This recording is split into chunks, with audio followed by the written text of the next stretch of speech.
ഓം ശരവണഭവ. എല്ലാവർക്കും കാർത്തികേയം യൂട്യൂബ് ചാനലിലേക്ക് സ്വാഗതം. ഇന്ന് ഞാൻ നിങ്ങളുമായിട്ട് പങ്കുവയ്ക്കുന്നത് പിറന്നാൾ വരുന്ന ദിവസം നമ്മൾ ചെയ്യാൻ പാടില്ലാത്തതും അത്യാവശ്യമായി ചെയ്യേണ്ടുന്ന കാര്യങ്ങളെക്കുറിച്ചുമാണ്. വർഷത്തിൽ ഒരിക്കൽ വരുന്ന പിറന്നാൾ ദിവസത്തെക്കുറിച്ചാണ് പറയുന്നത്. ഡേറ്റ് ഓഫ് ബർത്ത്, അതായത് നമ്മൾ ജനിച്ച തീയതിയേക്കാൾ കൂടുതൽ ഹിന്ദുധർമ്മത്തിൽ നമ്മൾ നോക്കുന്നത് ജനിച്ച നക്ഷത്രം വരുന്ന ദിവസമാണ്. ആ നക്ഷത്രം വരുന്ന ദിവസം തന്നെ വേണം നമ്മളിത് ചെയ്യാനായിട്ട്. കാരണം ഒരു വ്യക്തി ജനിച്ച സമയത്തെ നക്ഷത്രമാണ് ആ വ്യക്തിയുടെ ജന്മനക്ഷത്രം. അതായത് ഒരാളുടെ ജനന സമയത്ത് ചന്ദ്രൻ ഏത് നക്ഷത്ര മേഖലയിലാണെന്ന് കണക്കാക്കിയാണ് ഒരാളുടെ നക്ഷത്രത്തെ നമ്മൾ നിർണ്ണയിക്കുക. ജ്യോതിഷപ്രകാരം 27 നക്ഷത്രങ്ങൾ ഉണ്ടെന്നുള്ളത് നമുക്കറിയാം. ഒരു ദിവസം ഒരു നക്ഷത്രം എന്നുള്ള കണക്കിൽ ചന്ദ്രൻ 27 ദിവസം കൊണ്ട് ഓരോ നക്ഷത്ര മേഖലയിൽ കൂടി സഞ്ചരിക്കുന്നു. ഇത്തരത്തിൽ 27 ദിവസങ്ങൾ കഴിയുമ്പോൾ വീണ്ടും അതേ നക്ഷത്രത്തിൽ തന്നെ ചന്ദ്രൻ തിരിച്ചു വരുന്നു എന്നുള്ളൊരു പ്രത്യേകതയും കൂടിയിട്ട് ദിവസങ്ങൾക്കുണ്ട്. അതുകൊണ്ട് തന്നെ പിറന്നാളുകാരൻ അല്ലെങ്കിൽ പിറന്നാളുകാരി ആ ദിവസം അനുഷ്ഠിക്കുന്ന ഗ്രഹദോഷ പരിഹാര കർമ്മങ്ങൾക്ക് കൂടുതൽ ഫലം ഉണ്ടാകുമെന്നാണ് പറയുന്നത്. അതായത് ജനിച്ച നക്ഷത്രത്തിൽ വീണ്ടും ചന്ദ്രൻ എത്തുന്ന ദിവസത്തോടൊപ്പം തന്നെ സൂര്യൻ ജനന സമയത്തെ സൂര്യസ്ഥിതരാശിയിൽ തന്നെ വീണ്ടും എത്തുന്ന ദിവസത്തെയാണ് നമ്മൾ ആണ്ട് പിറന്നാൾ അല്ലെങ്കിൽ ജന്മദിനമെന്ന് വിളിക്കുന്നത്. ഈ ദിവസത്തിന് അതീവ പ്രാധാന്യവുമുണ്ട്. അതായത് സൂര്യനും ചന്ദ്രനും ഒരേപോലെ വീണ്ടും ആ നക്ഷത്രത്തിൽ വരുന്നുണ്ട്. അതുകൊണ്ട് തന്നെ നമ്മൾ അന്നത്തെ ദിവസം ചെയ്യുന്ന ഓരോ കാര്യങ്ങൾക്കും ശ്രദ്ധിച്ച് തന്നെ നമ്മൾ ചെയ്തെങ്കിലേ അതിനുള്ള ഫലം കിട്ടത്തുള്ളൂ. ആദ്യം തന്നെ ബേസിക് ആയിട്ടുള്ള കുറച്ച് കാര്യങ്ങൾ ഞാൻ പറയാം. ഇത് തീർച്ചയായും പിറന്നാൾ ദിവസം നമ്മൾ പാലിക്കേണ്ടുന്ന കാര്യങ്ങളാണ്. അതിനുശേഷം ഇമ്പോർട്ടൻ്റ് ആയിട്ടുള്ള മറ്റു കാര്യങ്ങൾ പറയാം. ആദ്യത്തെ കാര്യം, ഒരുപാട് പേർക്കൊരു സംശയം വരും, പിറന്നാൾ 2 ദിവസമായിട്ട് വന്നാൽ നമ്മളത് ഏത് ദിവസം കണക്കാക്കും എന്നുള്ളത്. ചില നക്ഷത്രങ്ങൾ നമുക്കറിയാമല്ലോ അങ്ങനെ വരും. അതായത് ഒരു നക്ഷത്രം സൂര്യ ഉദയം മുതൽ 2 മണിക്കൂർ 24 മിനിറ്റിൽ കൂടുതലുണ്ടെങ്കിൽ അതാണ് നമ്മൾ പിറന്നാൾ ദിവസമായി തിരഞ്ഞെടുക്കേണ്ടത്. അതായത് ഇന്നുള്ള നക്ഷത്രം ഇന്നുമുണ്ട്. അതായത് ഇന്നെന്ന് പറയുന്നത് ശനിയാഴ്ച, ഇന്നുമുണ്ട് നാളെയും ഉണ്ടെങ്കിൽ നമുക്കൊരു സംശയം വരും. അപ്പോൾ നിങ്ങൾ നോക്കേണ്ടത് പഞ്ചാംഗപ്രകാരം നാളെ ആ നക്ഷത്രത്തിൻ്റെ സമയം എത്ര വരെയാണ്, എത്ര മണിക്കൂർ സൂര്യ ഉദയം മുതൽ ആ നക്ഷത്രം കാണിക്കുന്നുണ്ടോ.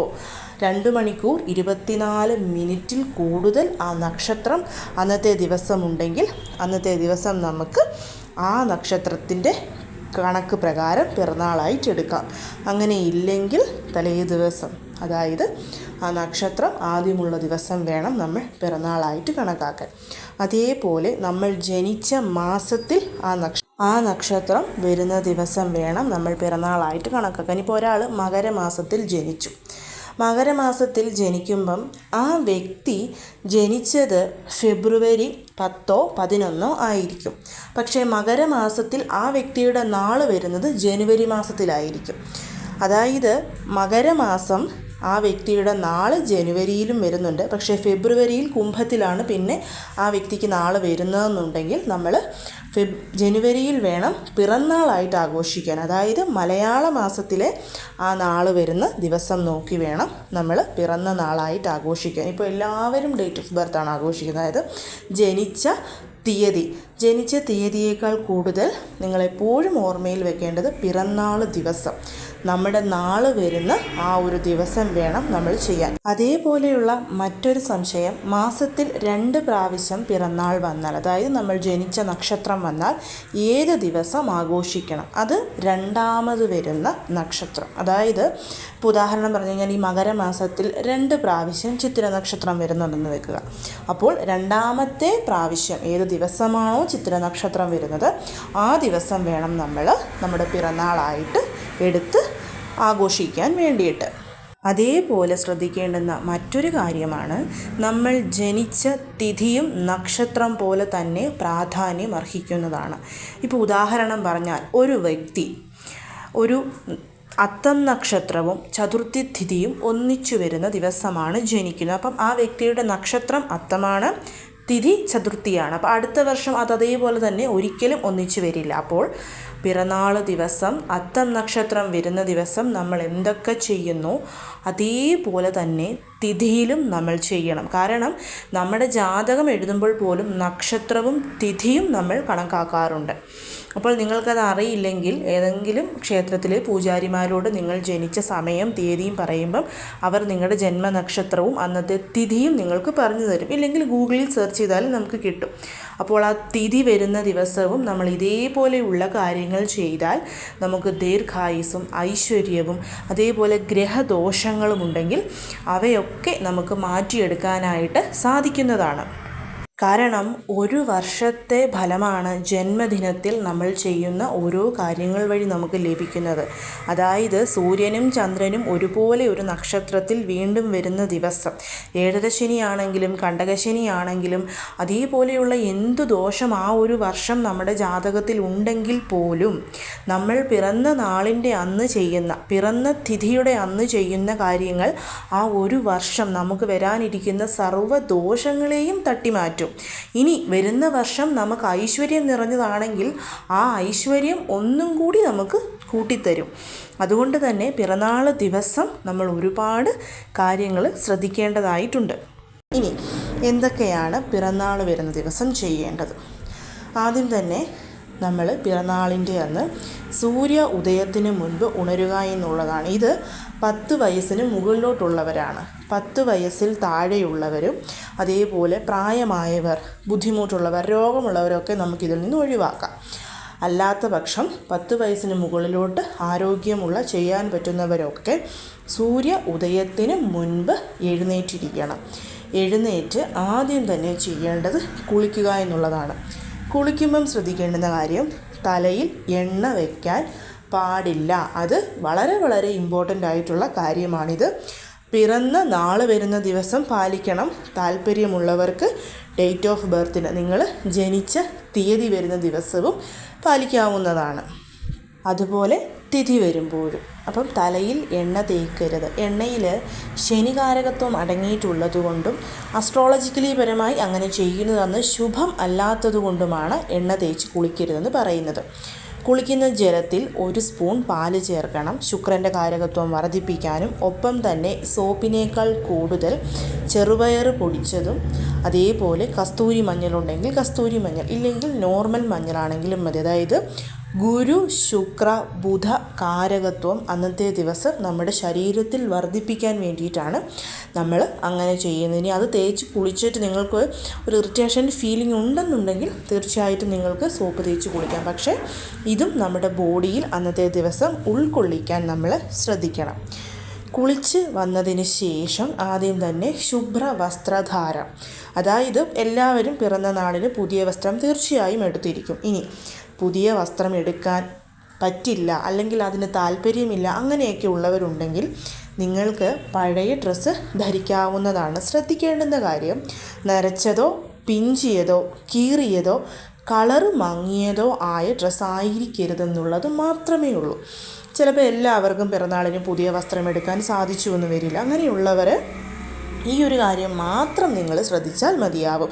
നമ്മൾ ഇടുന്ന ഡ്രസ്സ് നല്ലതായിരിക്കണം. അതിൽ തന്നെ കറുത്ത കളർ അവോയ്ഡ് ചെയ്യുക. കറുത്ത കളറ് ഓസ്പീഷ്യസ് അല്ല ഇതുപോലെയുള്ള ദിവസങ്ങളിൽ നമ്മൾ ധരിക്കുന്നത്.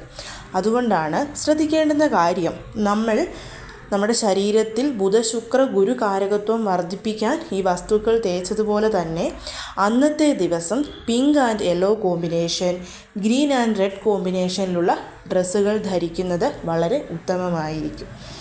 അതിനുശേഷം നമ്മൾ ചെയ്യേണ്ടത് സൂര്യഭഗവാനെ വണങ്ങുക എന്നുള്ളതാണ്. സൂര്യഭഗവാനെ തൊഴുത് കിഴക്കോട്ട് നോക്കി സൂര്യഭഗവാനെ തൊഴുത് പ്രാർത്ഥിക്കുക. അർഘ്യം കൊടുക്കുന്ന പതിവൊക്കെ ഉള്ളവർക്ക് അതൊക്കെ കൊടുക്കുക. പിന്നെയുള്ളത് മാതാപിതാ ഗുരുക്കന്മാരുടെ അനുഗ്രഹം. നമ്മളെ ജനിപ്പിച്ച അച്ഛൻ്റെയും അമ്മയുടെയും കാല് തൊട്ട് അനുഗ്രഹം മേടിക്കുക എന്നുള്ളതാണ്. അവർ ദൂരെയാണെങ്കിൽ ഫോൺ വിളിച്ച് അവരുടെ അനുഗ്രഹം മേടിക്കണം. വീട്ടിൽ ഗ്രാൻഡ് പേരൻസ് ഉണ്ടെങ്കിൽ, അച്ഛൻ്റെയോ അമ്മയുടെയോ അച്ഛനും അമ്മയും ഉണ്ടെങ്കിൽ അവരുടെ അനുഗ്രഹം മസ്റ്റായിട്ടും വാങ്ങിച്ചിരിക്കണം.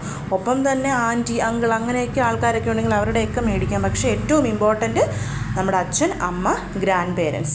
അതിന് ശേഷം ഗുരുക്കന്മാർ. ഇപ്പോൾ സ്കൂളിലൊക്കെ പോകുന്നവരാണെങ്കിൽ മക്കൾക്കൊക്കെ ചിലപ്പോൾ ചോക്ലേറ്റൊക്കെ കൊടുത്ത് വിടുമ്പോൾ ടീച്ചേഴ്സിന് അത് കൊടുത്തിട്ട് അവരുടെ കാല് തൊട്ട് അനുഗ്രഹം മേടിക്കാൻ പറയണം. അതൊക്കെ നമുക്കൊരു ബ്ലെസ്സിങ് ആണ്. അതൊക്കെ മടിയുണ്ടെങ്കിൽ പോലും ചെയ്യാൻ മക്കളെ കൊണ്ട് പറയണം. ഇനി നമ്മളാണെങ്കിലും നമ്മൾ ഗുരുക്കന്മാരായിട്ട് കാണുന്നവരുടെ ഫോൺ വിളിച്ച്, അടുത്തില്ലെങ്കിൽ ഫോൺ വിളിച്ചാണെങ്കിലും അനുഗ്രഹം മേടിക്കാൻ ശ്രമിക്കണം. ശേഷം നമ്മുടെ വീട്ടിൽ വിളക്ക് കൊളുത്തണം. നെയ്യൊഴിച്ച് 5 തിരിയിട്ട് വിളക്ക് കൊളുത്തി പ്രാർത്ഥിക്കണം. അതിനുശേഷം ചെയ്യേണ്ടത് ക്ഷേത്ര ദർശനമാണ്. അതും രാവിലെ തന്നെ ചെയ്യുന്നതാണ് ഏറ്റവും ഉത്തമം. അവനവന് ഇഷ്ടപ്പെട്ട ക്ഷേത്രം, ചിലർക്ക് ശിവക്ഷേത്രമാകാം, വിഷ്ണു ക്ഷേത്രമാകാം, അല്ലെങ്കിൽ കുലദൈവ ക്ഷേത്രം, ഏത് ക്ഷേത്രവും ആയിക്കൊള്ളട്ടെ, ക്ഷേത്ര ദർശനം നടത്തുക എന്നുള്ളത് വളരെ ഇമ്പോർട്ടൻ്റ് ആയിട്ടുള്ള കാര്യമാണ്. ക്ഷേത്രത്തിൽ പോകുമ്പം അവനവൻ്റെ പേരിൽ ആയുർസൂക്ത പുഷ്പാഞ്ജലിയും മൃത്യുഞ്ജയ പുഷ്പാഞ്ജലിയും ഭാഗ്യസൂക്തവും ഇതൊക്കെ അന്നത്തെ ദിവസം കഴിപ്പിക്കണം. ഞാനിത് കാണുന്ന സ്ത്രീകളോട് എടുത്തു പറയുകയാണ്, പ്രത്യേകിച്ച് വീട്ടമ്മമാരോട്. നമ്മളൊക്കെ ഭർത്താവിൻ്റെയും മക്കളുടെയും പിറന്നാളൊക്കെ വരുമ്പോൾ മറക്കാതെ പോയി അവർക്ക് വേണ്ടിയിട്ട് ഇതൊക്കെ ചെയ്യും. പക്ഷേ നമ്മുടെ പിറന്നാൾ വരുമ്പം അതിൻ്റെ ഒന്നും ആവശ്യമില്ല എന്ന് പറഞ്ഞ് തള്ളിക്കളയും. ഒരിക്കലും അങ്ങനെ ചെയ്യരുത്. അവർക്കൊക്കെ ഭാഗ്യവും ഐശ്വര്യവും ഉണ്ടാകുന്നതിനോടൊപ്പം നമുക്കും ഉണ്ടാവണം. എങ്കിൽ മാത്രമല്ലേ ഒരു കുടുംബത്തിനെ നമുക്ക് മുന്നോട്ട് നയിച്ചു കൊണ്ടുപോകാൻ പറ്റുള്ളൂ. അപ്പോൾ അതുകൊണ്ട് തന്നെ അന്നത്തെ ദിവസം നിങ്ങൾക്ക് എത്ര തിരക്കുണ്ടെങ്കിലും നിങ്ങളുടെ പേരിൽ ഈ പറയുന്ന കാര്യങ്ങളൊക്കെ ചെയ്യാനായിട്ട് ശ്രമിക്കണം. അതിലേറ്റവും ഇമ്പോർട്ടൻ്റ് ശിവഭഗവാന് ധാര കഴിപ്പിക്കുക എന്നുള്ളതാണ്. ധാര ചെയ്യുന്ന സമയത്ത് ക്ഷേത്രത്തിൽ പോയി നിന്ന് അത് കണ്ടു തൊഴാൻ പറ്റിയാൽ അത് അതിൽ ഉത്തമമായിട്ടുള്ള കാര്യമാണ്. കാരണം ആയുർസൂക്ത പുഷ്പാഞ്ജലിയും മൃത്യുഞ്ജയ പുഷ്പാഞ്ജലിയും ഒക്കെ നമ്മൾ നടത്തുന്നത് നമ്മുടെ ആയുസ്സിന് ദോഷമുണ്ടെങ്കിൽ അത് മാറാനും ഐശ്വര്യമുണ്ടാവാനുമാണ്.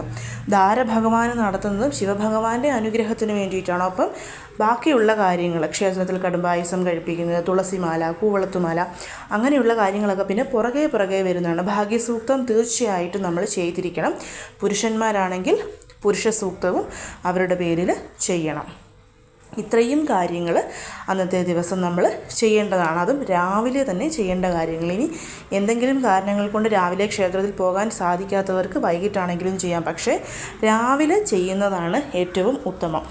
ഇനി അന്നത്തെ ദിവസം നമ്മൾ ചെയ്യേണ്ടുന്ന അടുത്ത കാര്യം എന്ന് പറയുന്നത് അന്നദാനം ചെയ്യുക എന്നുള്ളതാണ്. അത് ഏറ്റവും ഇമ്പോർട്ടൻ്റ് ആയിട്ടുള്ളൊരു കാര്യമാണ്.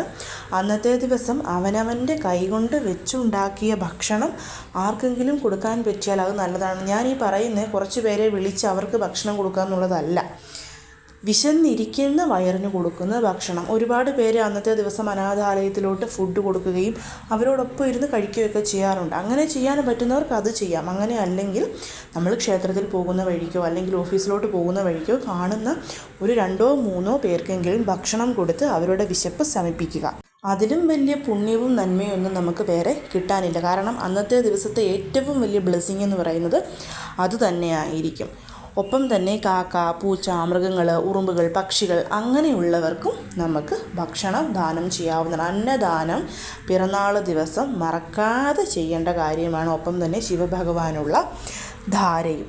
ഇത്രയും കാര്യങ്ങൾ വളരെ വളരെ ഇമ്പോർട്ടൻ്റ് ആയിട്ട് നമ്മൾ പാലിക്കണം. അടുത്ത കാര്യം, അന്നത്തെ ദിവസം മനസ്സിൽ ആരോടും ദേഷ്യവും വിദ്വേഷവും വെറുപ്പും പകയും ഒന്നും മനസ്സിൽ വെച്ച് പുലർത്തരുത്. ഇപ്പം നിങ്ങൾക്കൊട്ടും ഇഷ്ടമില്ലാത്തൊരു വ്യക്തിയെ അന്നത്തെ ദിവസം കണ്ടുമുട്ടേണ്ടി വന്നാൽ പോലും ഒരു ചിരി ആ വ്യക്തിക്ക് നമ്മൾ സമ്മാനിച്ചിരിക്കണം. തിരിച്ച് കിട്ടുന്നുണ്ടോ ഇല്ലയോ എന്നുള്ളത് നമ്മൾ നോക്കരുത്. അന്നത്തെ ദിവസം എങ്ങനെയായിരിക്കുമോ നമ്മുടെ മനസ്സും നമ്മുടെ പ്രവൃത്തികളും അതായിരിക്കും ആ ഒരു വർഷം മുഴുവൻ നമ്മളെ നയിക്കുന്നത്. അതുകൊണ്ട് തന്നെ അന്നത്തെ ദിവസം ഏറ്റവും കാം ആൻഡ് ക്വയറ്റ് ആയിരിക്കണം. മക്കളെയോ ഭർത്താവിനെയോ വഴക്ക് പറയാനോ വഴക്കുണ്ടാക്കേണ്ടത് സാഹചര്യങ്ങൾ ഉണ്ടായാൽ പോലും അതിൽ നിന്ന് നമ്മൾ പുറകോട്ട് മാറി നിൽക്കണം. നമ്മുടെ മനസ്സന്ന് സന്തോഷമായിട്ടിരിക്കണം. അതുകൊണ്ടാണ് ഞാൻ പറയുന്നത് ക്ഷേത്ര ദർശനവും അന്നദാനവും ചെയ്യണമെന്ന്. കാരണം ഈ 2 കാര്യങ്ങൾ നമുക്ക് അന്നത്തെ ദിവസം ചെയ്യാൻ പറ്റിയാൽ തീർച്ചയായും നമ്മുടെ മനസ്സിനൊരു സന്തോഷമുണ്ടാകും. അതേപോലെ തന്നെ അന്നത്തെ ദിവസം നോൺ വെജ് ഒഴിവാക്കണം. കാരണം നോൺ വെജ് എന്ന് പറയുന്നത് ചത്ത മാംസം കഴിക്കുക എന്ന് നമ്മൾ പറഞ്ഞാൽ മലയാളികൾക്ക് അത് ഒഴിച്ചുകൂടാൻ പറ്റാത്തൊരു കാര്യമാണ്. അത് ഓരോരുത്തരുടെ ഇഷ്ടമാണ്. ഞാൻ അതിനെ എതിർക്കുന്നൊരു വ്യക്തിയേ അല്ല. പക്ഷേ അന്നത്തെ ദിവസം നമ്മൾ സാത്വികമായിട്ടിരിക്കണം. കഴിക്കുന്ന ഭക്ഷണമാണെങ്കിലും നമ്മുടെ ചിന്തകളാണെങ്കിലും എല്ലാം സ്ത്രീ പുരുഷന്മാർ ഭാര്യാഭർത്താക്കന്മാർ ബ്രഹ്മചര്യം മസ്റ്റായിട്ടും പിറന്ന നാൾ വരുന്ന ദിവസവും പിറന്ന തിഥി വരുന്ന ദിവസവും പാലിച്ചിരിക്കണം. അതും വളരെ വളരെ ഇമ്പോർട്ടൻ്റ് ആയിട്ടുള്ള ഒരു കാര്യമാണ്. ഇത്രയും നാളും അറിഞ്ഞോ അറിയാതെയോ നമ്മൾ ആ തെറ്റ് ചെയ്തിട്ടുണ്ടെങ്കിൽ ഇന്ന് മുതൽ നിങ്ങളത് പാലിക്കാനായിട്ട് ശ്രമിക്കേണ്ടതാണ്. ബ്രഹ്മചര്യവും നോൺ വെജ് കഴിക്കുന്നത് ഒഴിവാക്കണം. ഒപ്പം തന്നെ അന്നത്തെ ദിവസം നിങ്ങൾ തലയിൽ എണ്ണ തേക്കരുതെന്ന് ഞാൻ പറഞ്ഞു. മുടി വെട്ടരുത്, നഖം വെട്ടരുത്, ഓസ്പീഷ്യസ് ആയിട്ടുള്ള ഒരു കാര്യങ്ങളും നമ്മൾ അന്നത്തെ ദിവസം ചെയ്യരുത്. ചിലപ്പം നമ്മൾ ജനിച്ച നമ്മുടെ നാള് ഓസ്പീഷ്യസ് ആയിട്ടുള്ള കാര്യങ്ങൾക്ക് വളരെ ഉത്തമമായിരിക്കും. പക്ഷേ അന്നത്തെ ദിവസം നമ്മൾ പ്രധാനപ്പെട്ട ഒരു തീരുമാനങ്ങൾ എടുക്കാനോ ഓസ്പീഷ്യസ് ആയിട്ടുള്ള ഒരു കാര്യങ്ങളും ചെയ്യാനോ പാടില്ല. അതായത് ഹൗസ് വാമിങ്, മാരേജ്, കുഞ്ഞിന് പേരിടുന്നത്, അങ്ങനെയുള്ള ഒരുപാട് കാര്യങ്ങൾ, ഒരു ഇൻ്റർവ്യൂവിന് പോവുക, ആദ്യമായിട്ട് ഒരു ജോലിക്ക് കയറുക, അങ്ങനെയുള്ള ഒരു കാര്യങ്ങളും ആക്ച്വലി നമ്മളാരത് ചെയ്യാറില്ല. എന്നാലും അറിയാത്തവർക്ക് വേണ്ടിയിട്ടാണ് ഞാൻ പറയുന്നത്. നമ്മൾ ആരും തന്നെ അത് ചെയ്യാനായിട്ട് പാടില്ല എന്നുള്ളത്.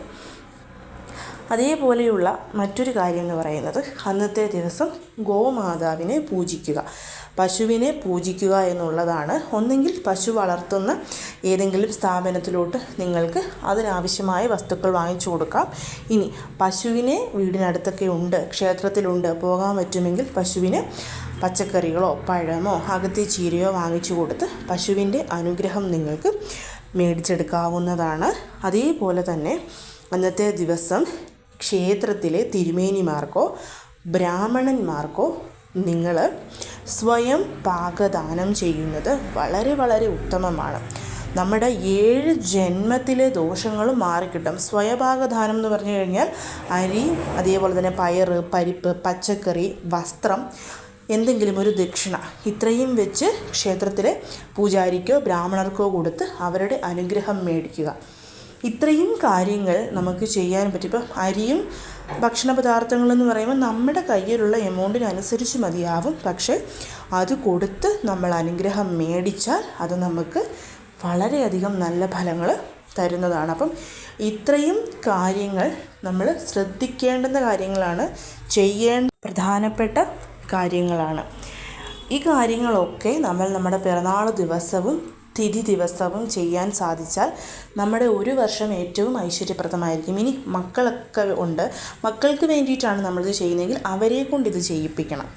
അതായത് ഇപ്പോൾ അന്നദാനം ചെയ്യുന്നതാണെങ്കിലും തിരുമേനിക്ക് കൊടുക്കുന്നതാണെങ്കിലും പശുവിനെ പൂജിക്കുന്നതൊക്കെ ആണെങ്കിലും നമ്മൾ നമ്മുടെ മക്കൾക്ക് വേണ്ടി ചെയ്യുന്നതിനേക്കാൾ മക്കളോട് പറഞ്ഞത് പിറന്നാൾ ആഘോഷിക്കുന്ന വ്യക്തി ആരാണോ ആ വ്യക്തി തന്നെ ഇതൊക്കെ ചെയ്തെങ്കിൽ പൂർണ്ണമായിട്ടുള്ള ഫലം നമുക്ക് ലഭിക്കുകയുള്ളൂ. ഇനി ഇത്രയും കാര്യങ്ങൾ പറഞ്ഞതുകൊണ്ട് സ്ത്രീകളായിട്ടുള്ള വീട്ടമ്മമാരോടാണ് എനിക്ക് പറയാനുള്ളത്.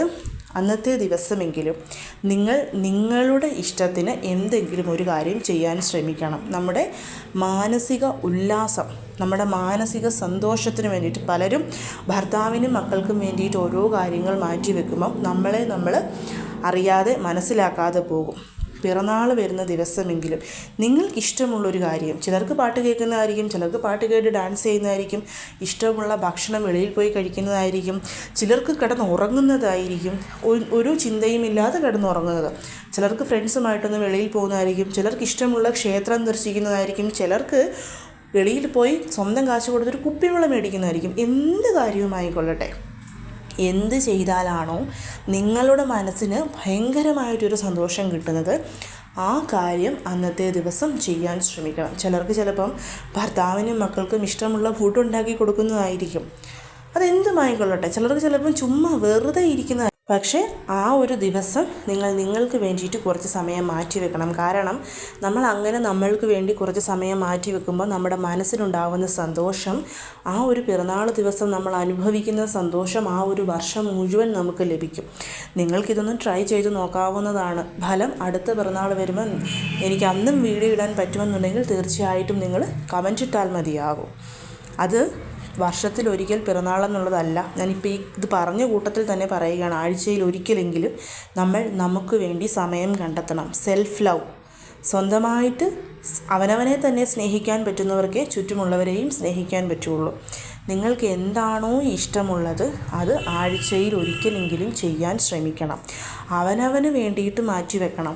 നമ്മളെ സ്വയം സൗന്ദര്യം കൂട്ടാൻ നമ്മൾ ശ്രമിക്കണം. നമ്മുടെ കൈയും മുടിയും മുഖവും നഖവും എന്ന് വേണ്ട, നമ്മുടെ ശരീരത്തെ നല്ലതാക്കാൻ, നമ്മുടെ മനസ്സിനെ നല്ലതാക്കാൻ, നമ്മുടെ മുടിയെ മുഖത്തെയൊക്കെ നല്ലതാക്കാൻ നമ്മൾ ശ്രമിക്കണം.